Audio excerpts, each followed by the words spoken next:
Tapos na yung dry tofu.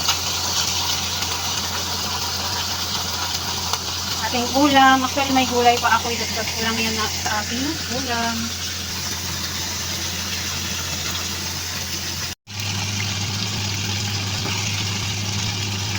So, isang itlog lang yung nilagay ko, guys. Organic eggs po yan. Yung brown shell. Actually, meron din puti na organic. Kasi meron akong dalawang boiled na eggs doon kahapon na hindi ko nakain. At i-dinner ko na lang mamayang gabi sa bread. 3 eggs lang yan one day.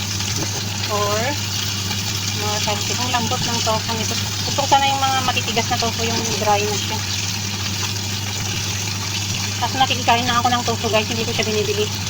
Pag ayaw na ng alaga kong dalaga, tinatanong niya na kung gusto ko.